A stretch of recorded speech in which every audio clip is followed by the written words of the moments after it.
उत्तर प्रदेश में मानसून सत्र की शुरुआत होने जा रही है और देखने को मिला है कि ग्राम रोजगार सेवकों की तरफ से भी इस बीच में एक बड़ा ऐलान कर दिया गया है। 1 जुलाई 2026 को राजधानी लखनऊ के इको गार्डन में ग्राम रोजगार सेवकों के द्वारा एक बड़ा कार्यक्रम किया गया था, जिसका नेतृत्व प्रदेश अध्यक्ष कुलदीप द्विवेदी करते हुए नजर आए थे। साफ तौर पर देखने को मिला कि शासन की तरफ से जब आश्वासन दिया गया और कहा गया कि 20 दिनों के भीतर समस्याओं का हल हो जाएगा, तो ये देखने को मिला कि कर्मचारियों ने एक बार सरकार के ऊपर भरोसा किया और चुपचाप अपने आंदोलन को स्थगित कर दिया था। लेकिन अब देखने को मिल रहा है कि 20 दिन बीत चुके हैं, लेकिन समस्याओं का हल नहीं हो पाया है। लगातार संगठन के द्वारा राजधानी लखनऊ पहुंचकर तमाम अधिकारियों से मुलाकात करने का प्रयास किया गया, लेकिन उन मुलाकातों के दौरान भी देखने को मिला है कि उचित हल नहीं निकल पाया है। इस वजह से संगठन ने एक बड़ी रणनीति अपना ली और ये रणनीति ये है कि 3 अगस्त को जब मानसून सत्र की शुरुआत होगी, तो इसी दौरान विधानसभा घेराव की पूरी तैयारी कर ली गई है। संगठन के बीच में बेहद नाराजगी देखने को मिल रही है। जो हजारों कर्मचारी हैं इस वक्त पर नाराज नजर आ रहे हैं और साफ तौर पर आर पार की लड़ाई का आह्वान कर दिया गया है और संगठन के द्वारा ये बात कह दी गई है कि 3 अगस्त से जो कार्यक्रम शुरू होगा वो अनिश्चितकालीन कार्यक्रम होने वाला है, जब तक कि समस्याओं का हल नहीं होगा। फिलहाल 3 अगस्त की क्या कुछ तैयारी है, इस विषय पर ज्यादा जानकारी देते हुए प्रदेश अध्यक्ष कुलदीप द्विवेदी ने क्या कुछ कहा है, आप भी सुनिए। कुलदीप जी, आपका हमारे चैनल अटल टीवी पे बहुत बहुत स्वागत है।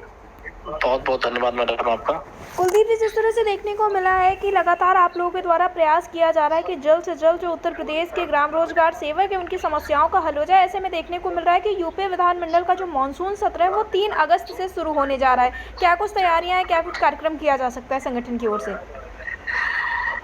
1 जुलाई को हमारा प्रोटेस्ट था, धरना प्रदर्शन था जी। उसमें हमारी वार्ता माननीय प्रमुख सचिव ग्राम विकास, आयुक्त ग्राम विकास से हुई थी। उन्होंने 20 दिन का समय मांगा था कि आपकी HR पॉलिसी और मानदेय संपूर्ण बकाया धनराशि आपको उपलब्ध करा दिया जाएगा, लेकिन अभी कोई मानदेय नहीं दिया गया है, ना ही HR पॉलिसी का पता चल पा रहा। इसी की कड़ी में कई दिन से हम लोगों का प्रयास रहा। माननीय मंत्री जी से भी मुलाकात हुई, उन्होंने भी आश्वस्त किया, लेकिन विभागीय अधिकारियों से कई बार हमने प्रयास किया वार्ता करने का, लेकिन अभी वार्ता नहीं हो पाई।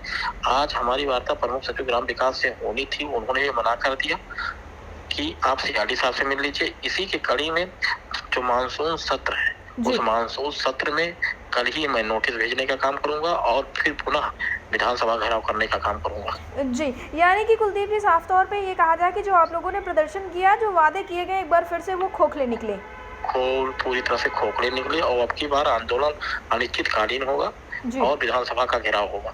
जी कुलदीप जी, जिस तरह से आपके साथी लगातार आपका साथ देते हुए नजर आए और ये भी देखने को मिला है, चाहे जो भी सोशल मीडिया प्लेटफॉर्म हो, सभी साथियों का ये कहना था आपकी कि 20 दिन बीत गए आप लोगों के कार्यक्रम को, आज देखने को मिल रहा है कि 23 तारीख होने को है, लेकिन फिर भी कोई समस्याओं का हल नहीं निकला। इस वजह से कर्मचारियों में नाराजगी है, तो कर्मचारियों से क्या कहेंगे? बिल्कुल, हमारे साथियों का भरपूर सहयोग मिला, बहुत अच्छी संख्या में लोग आए।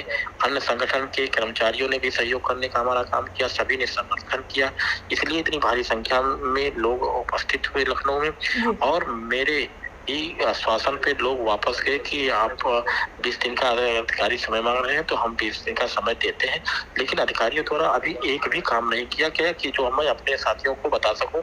इसलिए रोजगार सेवकों का बड़ा दबाव है और इस दबाव के कारण मुझे पुनः मानसून सत्र के समय में ही विधानसभा का घेराव करने के लिए बाध्य होना पड़ेगा। जी कुलदीप जी, अटल टीवी से जुड़ने के लिए बहुत बहुत धन्यवाद।